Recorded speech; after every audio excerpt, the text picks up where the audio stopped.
All right, today it's all about African violets.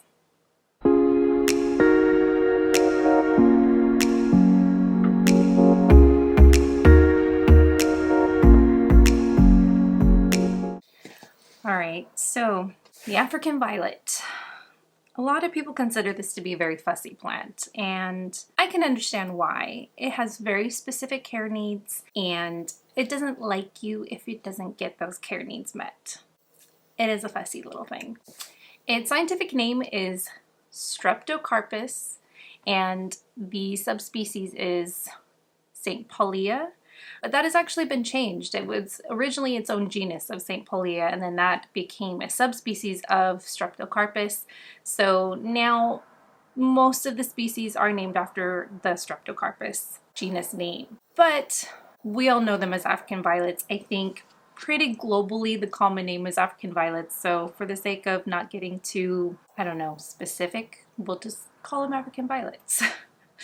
Now you can imagine they're called African violets because they originate from Africa. Big wowie there. Specifically from Tanzania and even parts of Kenya. They are considered a tropical plant. They do thrive and originate from the tropical environments, and they tend to grow along rocks and crevices and some of the more difficult terrain there. A lot of the common African violets that you see in stores are all cultivars from the Ionanthus species. There are other African violet species out there as well. This is probably just the more common one, probably the one you're more likely finding in your local garden store. Alright, so now let's talk about light. So being that these are a lower elevated tropical plant, these like to live along the floors, preferably in crags or crevices between rocks. They don't require very much light. If anything, they actually prefer medium light. I think most species can actually tolerate some very dappled sunlight. Maybe early morning sunlight is fine, but even though they have fuzzy leaves, which technically protect them against sunlight, the cellular structure of the leaves can be very delicate and actually can break down with too much light, which is why you may find them to be a little bit more on the fussy side. So medium light would probably be best. A north-facing window is ideal. I usually keep mine under a grow light so that it can get very consistent light throughout the day. Now where they originate from, that area is very close to the equator, so the amount of time that they have daylight actually matters. They're very specific to getting a minimum of 12 hours of daylight and a minimum of 8 hours of darkness. Being along the equator, they don't have the polar extremes for light changing too much during summer and winter solstices. So if you live in an area where you don't get 12 hours of daylight, or certain times of the year you get less than 12 hours of daylight, you might want to consider supplementing the light with a grow light to ensure that it's getting its most optimal light conditions. This also will help to encourage bloom growth too. So when watering, you want to emulate its natural habitat as much as you can as well. Being that they are more of a terrestrial plant or growing amongst rocks and crevices, it's not going to get direct rainfall, but survive mostly from the ground moisture and humidity in the area. They do love humidity, but it is not the most important thing for them. They do survive quite well in average household humidity.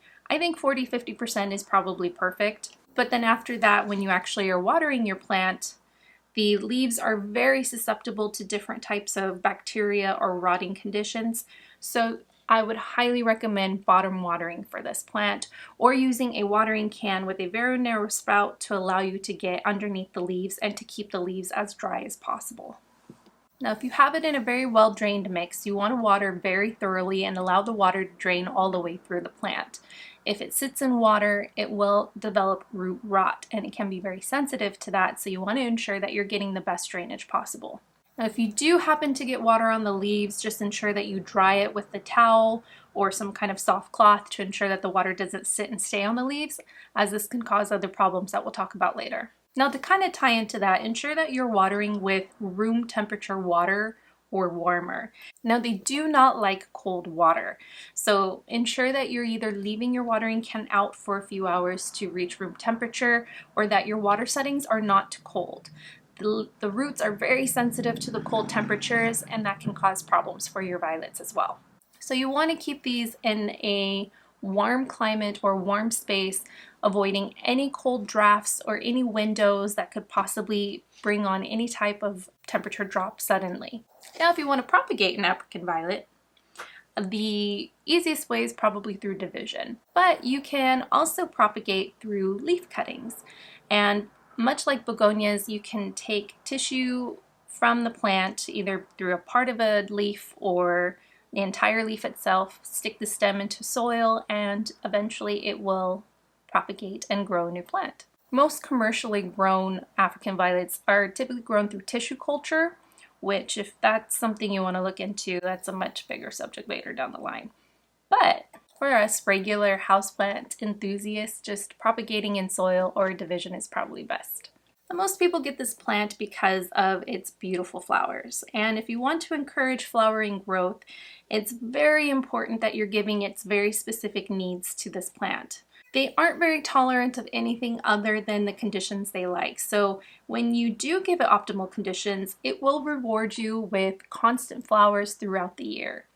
If you tend to have a drier, cooler, or darker environment for this plant, you might notice that the flowers will start to come in more sparsely and then eventually not come in at all. Now, if you want to fertilize your African violet, I personally do not use a regular fertilizer on this plant. I will use a specific plant food for this. You can purchase African violet food at most garden centers or big box stores. They're not very hard to find, but they are more phosphorus heavy fertilizers because they really encourage the flowering of the plant. So if you are really intent on feeding it, which you should, I highly recommend getting an African violet food and then follow the manufacturer's instructions accordingly. Now, if you're repotting your African violet, it's very important to ensure that the plant has completely been root bound and is ready for a pot upgrade. If you repot it too early, it's going to slow the growth and development of the plant, and you'll probably see fewer flowers.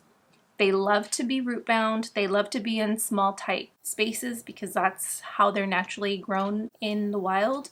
So keeping them in small pots is really ideal. You'll see more blooms come out and you'll see a healthier plant. When you get into a bigger pot, if the roots aren't completely filling the pot, you might notice some watering issues because of the lack of soil or too much soil retaining too much water, and then you could see some rot developing there too. As far as soil medium mixes, coco coir or peat mix is really ideal with adding draining amenities like perlite or pumice. So you can use that to help encourage drainage of your African violets potting medium. If you want to talk a little bit about troubleshooting, there's a couple things that you want to keep an eye for, or if you have problems, these might be problems that you have. Typically, one of the first things would be leggy stems or small leaves. That usually can be a light issue. If the plant isn't receiving enough light, you'll notice it's going to be searching for light and have very long stems, or it could be developing smaller and smaller leaves because it's not exactly happy with the amount of light it's getting. So you may want to increase the amount of light that it is receiving. One thing to keep an eye on with this plant is to watch for mites. They are very susceptible to certain types of mites. So prevention really is key to ensure that your plant isn't becoming infested, because once this plant gets infested, it is very difficult to completely eradicate any mites on it, if any at all. So you want to ensure that prevention is your number one focus. If you have gotten mites, there are a lot of techniques to really get rid of them, but they're not all very effective. So you might have to even toss your plant and start from scratch, unfortunately. If you're quarantining your plant and treating it, it's possible to save it. But you probably want to look into that more specifically if that's something that you're struggling with. A rot might be the most common issue when it comes to this plant because it does rot very easily, especially the leaf rot. It's very susceptible to powdery mildew on its leaves, a lot like begonias. So you want to ensure that you're keeping the leaves as dry as possible since they don't evaporate as easily as a tropical philodendron or something with a more solid leaf texture.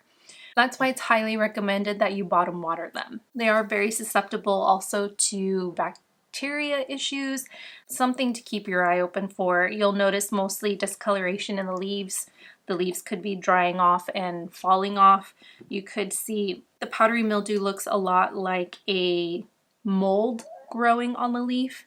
And there are ways to treat it, but again, it is very difficult to be effective in that, and you might just end up cutting your plant back starting from scratch. So again, as with everything with this plant, prevention is key. Now, rot is very common since finding a moist balance can be very difficult. Although it can be a bit fussy, it can also be extremely rewarding. So if you're giving the conditions that are ideal for this plant, they're not difficult things. So if you nail those, you get a really pretty plant. So tell me what you think of the African violet. Is it something that you grow or something you're interested in growing? You see them everywhere, especially in a lot of big box stores, so they must be very popular. But let me know what you think, and I would love to react and talk to you guys in the comments about your thoughts on the African violet. Thanks so much for watching. I appreciate you guys being here. It is the cherry on top of the cake, and I will see you guys next time. Bye.